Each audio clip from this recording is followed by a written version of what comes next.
नहमदुहु व नसल्ली अला रसूलिल करीम अम्मा बाद फ़अऊज़ु बिल्लाहि मिनश्शैतानिर रजीम बिस्मिल्लाहिर रहमानिर रहीम अस्सलामु अलैकुम व रहमतुल्लाहि व बरकातुहू। मुअज़्ज़िज़ सामईन, मेरी और मेरी पूरी टीम की तरफ से अस्सलामु अलैकुम व रहमतुल्लाहि व बरकातुहू। और सामईन, आज हम आपके पास एक नया वजीफ़ा लेकर आए हैं और इकरार की फजीलत बयान करने आए हैं, जिसमें आपको शायद के हम इस बारे में मालूमात हों कि जो हमारी ये रात है जिसे हम चांद रात भी कहते हैं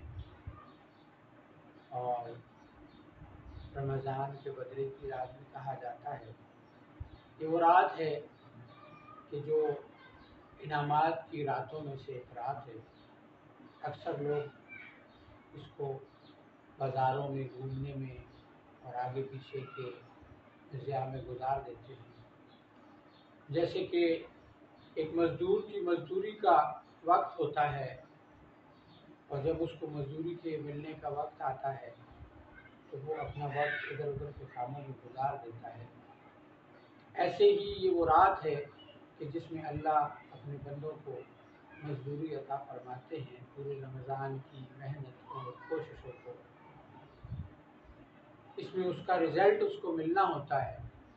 तो अगर कुछ देर भी, आधा घंटा, घंटा, 2 घंटे, जिसकी जितनी इस्ताअत हो, 15 मिनट, 20 मिनट अल्लाह से बैठ कर अपनी मजदूरी ले ले, अपने अमाल का अजर ले ले। फिर अक्सर लोगों को देखा है कि वो ये कहते हैं कि रमज़ान जा रहा है, बड़ा अफसोस हो रहा है। अफसोस इस बात का नहीं होना चाहिए, क्योंकि हुक्म ही अल्लाह ने 30 रमज़ान का, 30 रोज़ों का रखा। यानी इसका मतलब ये है कि हम इतने तकवादार हैं कि हम जो है वो 30 रोज़ों से हुक्म से ज़्यादा रखना चाहते हैं।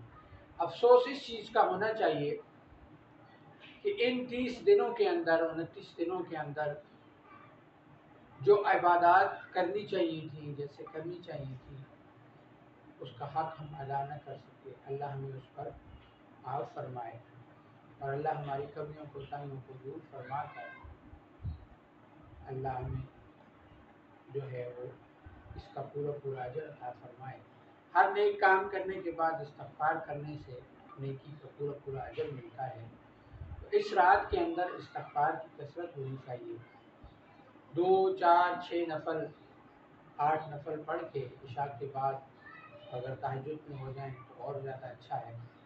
अल्लाह से सबसे पहले माफ़ी मांगें, अपनी आजिज़ी लेकर जाएं कि अल्लाह करीम, मेरे पास कुछ भी नहीं है, जो कुछ है तेरी ज़ात है।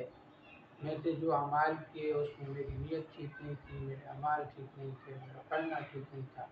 ऐ अल्लाह, सब कुछ तू था, तेरा करना था, तो मुझे माफ़ फरमा। और फिर जो जो मांग सकते हैं अपने लिए, अपने बच्चों के लिए, अपने रिश्तेदारों के लिए, महल्ले वालों के लिए, दोस्तों यारों के लिए, जिन्होंने दुआओं का कहा है उनके लिए, और पूरी उम्मत के लिए कि अल्लाह हिदायत दे दे। खुसूसन अपने मुल्क पाकिस्तान के लिए, इसके हुक्मरानों के लिए कि अल्लाह हमारे मुल्क पाकिस्तान को, जो कि इस्लाम का एक मजबूत किला है, उसको तरक्कियों से हमकरार फरमाए। इसके लिए खुसूसन दुआ करनी है। और जैसा कि हम ये वजीफ़ा पहले बता चुके हैं, इस वजीफ़े के साथ अगर आप ये करेंगे तो और ज़्यादा जो है इसमें 4 चाँद लग जाएंगे। यानी जो 14 सजदों वाला वजीफ़ा हमने दिया था पिछला, वो करके दुआ मांगे, इंशाअल्लाह अज़ीज़ अल्लाह के हुक्म से आपकी हर दुआ अल्लाह कबूल फरमाएंगे। मुझे और मेरी पूरी टीम को दुआओं में याद रखिएगा। और अगर आप किसी वजीफ़े के बारे में जानना चाहते हैं तो हमें बताएं, हम वो वजीफ़ा भी अपलोड करेंगे।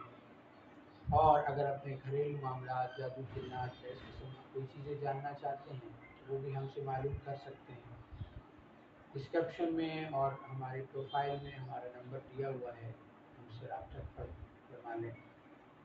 और हमारे चैनल को सब्सक्राइब करना मत भूलें, लाइक करें और शेयर करें। मुमकिन है कि आपके शेयर करने की वजह से किसी का मसला हल हो जाए और अल्लाह उसकी तमाम तरतीबात को दुरुस्त फरमाए।